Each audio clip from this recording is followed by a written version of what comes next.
বেলেডাঙ্গা গ্রামের দিগন্ত জোড়া মাঠের ওপর তখন দিনমণির বিদায় বেলা। পাণ্ডুর রোদের আভা ছড়িয়ে পড়েছে ত্রিনাচ্ছাদিত প্রান্তরে।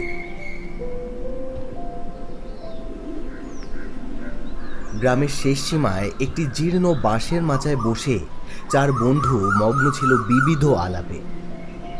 চারপাশের ঝোপঝাড় থেকে এক নাগাড়ে ঝিল্লিরব ভেসে আসছে, আর শিরশিরে হাওয়া যেন অশুভ কোনো বার্তা বয়ে আনছে। শোন, এভাবে প্রতিদিন বসে না থেকে আজ রাতে একটা অ্যাডভেঞ্চার করি চল। রনি মারা যাওয়ার পর গ্রামটা কেমন মরা মরা হয়ে গেছে। চল আজ রাতে রনিকে ডাকি। ডাকি মানে? মরার পর মানুষকে ডাকা কি অত সহজ নাকি? এসব অলৌকিক ব্যাপার নিয়ে মাথা ঘামাস না তো। আরে সহজ। গণেশ কাকার সেই পুরনো ভাঙা বাড়িতে আমরা প্ল্যান চেট করব। আমি একটা বই দেখে সব নিয়ম আর মন্ত্র শিখে নিয়েছি। কাজটা কিন্তু একদম ভালো হবে না রাহুল। আত্মা টাত্মা নিয়ে নাড়াচাড়া করা ঠিক নয়, বিপদে পড়তে পারি আমরা। আমারও ভয় করছে রে, কিন্তু রনিকে দেখবার খুব ইচ্ছে করছে। ছেলেটা হুট করে চলে গেল, একবার কথা বলতে পারলে মন্দ হতো না।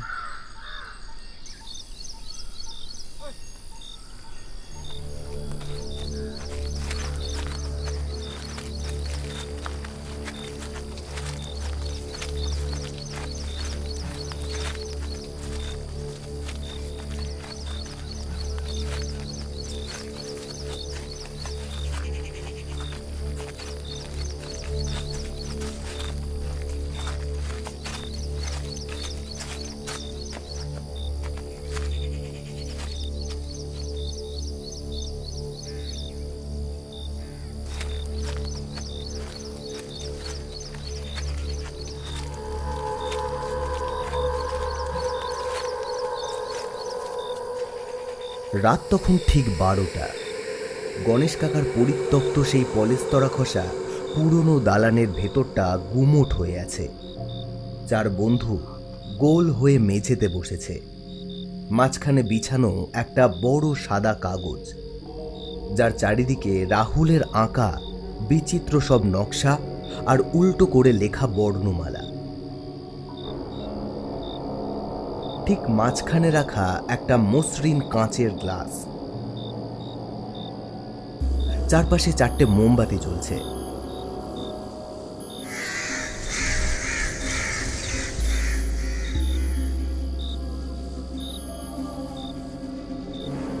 সবাই শোন, আমরা 4 জন গ্লাসের ওপর হালকা করে তর্জনী রাখবো। মনে রাখবি, গ্লাসটা যখন নড়তে শুরু করবে তখন ভয় পেয়ে কেউ আঙুল সরিয়ে নিবি না, নিলে কিন্তু আত্মাটা আমাদের ওপর চড়াও হতে পারে।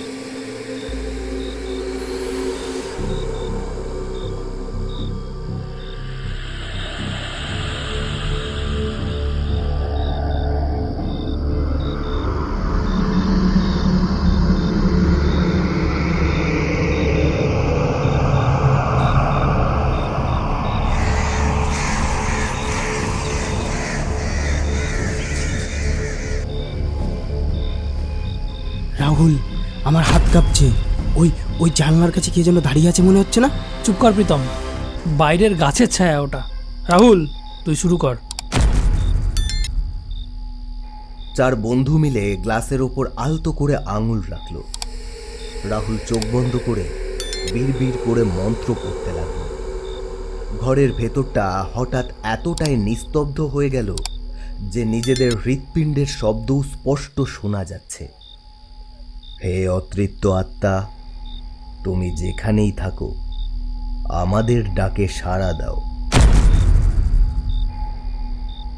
রনি বন্ধু, তুমি কি এসেছো? আমাদের মাঝে উপস্থিত হলে এই গ্লাসটি হ্যাঁ চিহ্নের দিকে নিয়ে যাও। মিনিট খানেক সব চুপচাপ। হঠাৎ কোনো টান ছাড়াই কাঁচের গ্লাসটা ক্যাঁচ ক্যাঁচ শব্দ করে বরফের মতো ধীরে ধীরে নড়তে শুরু করল। প্রীতম আর আকাশ ভয়ে কুঁকড়ে গেল, কিন্তু আঙুল সরালো না। গ্লাসটা ঠিক হ্যাঁ লেখার ওপর গিয়ে থামল।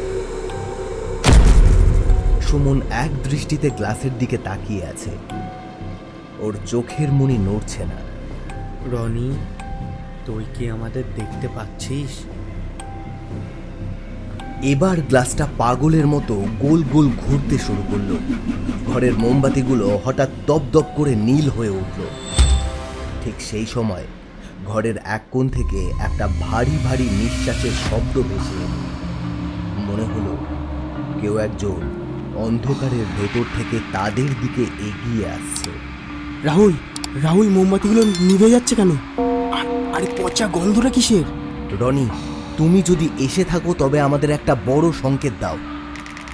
কথা শেষ হতে না হতেই ঘরের জানলাগুলো সশব্দে একসাথে আছড়ে পড়ল।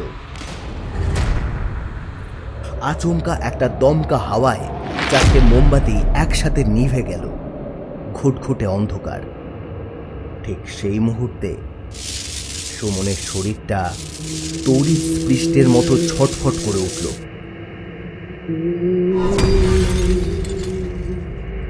রনি মরে গেছে। আমি এসেছি। তোদের শরীরগুলো বড় টাটকা। রাহুল, ওটা রনি নয়, সুমনের কি হয়েছে দেখ, আলো জ্বাল। রাহুল থরথর করে কাঁপতে কাঁপতে পকেট থেকে দেশলাই বার করে একটা কাঠি জ্বালালো। সেই এক চিলতে আলোয় তারা দেখল সুমনের চোখ দুটো উল্টে গিয়ে শুধু সাদা অংশ দেখা যাচ্ছে, আর তার চিবুক দিয়ে সাদা ফেনা গড়িয়ে পড়ছে। সুমনের পেছনে অন্ধকারের ভেতর অস্পষ্ট একটা কুচকুচে কালো দীর্ঘ অবয়ব দাঁড়িয়ে আছে, যার লম্বা হাতগুলো সুমনের কাঁধ খামচে ধরেছে। পালা, সবাই পালা, সর্বনাশ হয়ে গেছে। দেশলাইয়ের কাঠিটা নিভে যেতে 4জন অন্ধকারের মধ্যে প্রাণের ভয় সেখান থেকে দিকবিদিক জ্ঞানশূন্য হয়ে দৌড়ে পালালো।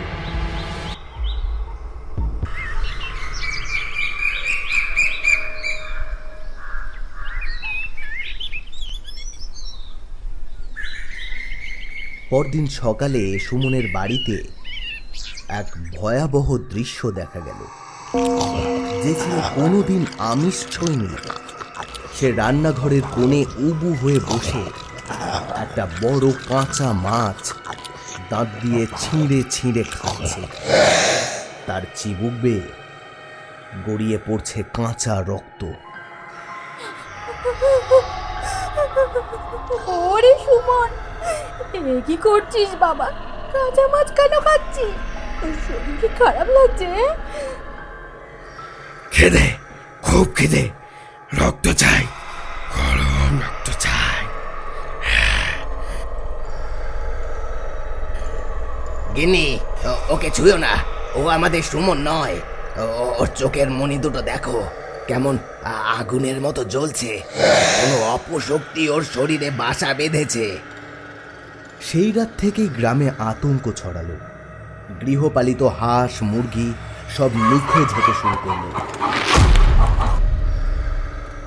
পরদিন সকালে দেখা যেত শুধু পড়ে আছে কিছু রক্তমাখা লোম আর পালক। গ্রামের মানুষ বুঝে গেল বেলেডাঙায় কোনো এক রক্তখেকো পিশাচ ঢুকেছে। গভীর রাতে রাহুল জানলার আড়ালে লুকিয়ে দেখল সুমন একটা জ্যান্ত মুরগির গলা কামড়ে রক্ত খাচ্ছে। সে তখনই সুমনের বাবা মাকে ডেকে সব দেখালো। উপায় না দেখে সুমনকে দড়ি দিয়ে বেঁধে বেলেডাঙা শ্মশানের এক সিদ্ধ তান্ত্রিকের কাছে নিয়ে যাওয়া হলো। এই ছেলের ভেতরে রনি আসেনি। তোদের ভুলের সুযোগ নিয়ে এক প্রাচীন পিশাচ সুমনের শরীরে বাসা বেঁধেছে। আমি এই শরীর ছাড়বো না। আমি সবাইকে শেষ করে দেব। তোর বিনাশের সময় সমাগত পিশাচ। বেরিয়ে আয় অশুভ শক্তি, বেরিয়ে আয়। জয় মা তারা, জয় জয় মা তারা। তান্ত্রিক এক আজলা মন্ত্রপুত জল সুমনের মুখে ছিটিয়ে দিয়ে ধুনুচির ধোঁয়া ছড়িয়ে দিলেন। সুমনের শরীর ধনুকের মতো বেঁকে গেল।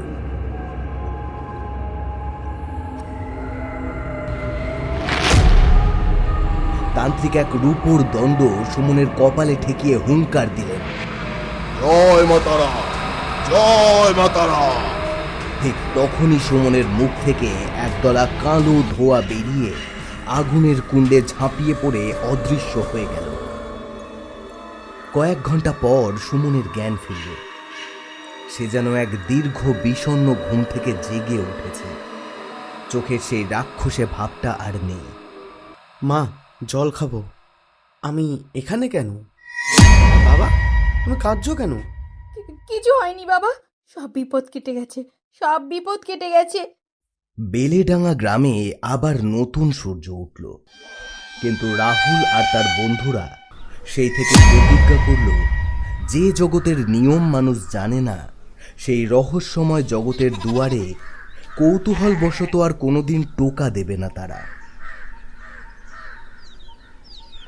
এমন আরো গল্প দেখতে আমাদের চ্যানেলটি সাবস্ক্রাইব করে আমাদের সাথেই থাকুন। ধন্যবাদ। দেখা হবে শীঘ্রই নতুন ভৌতিক গল্প নিয়ে। আহ আহ আহ।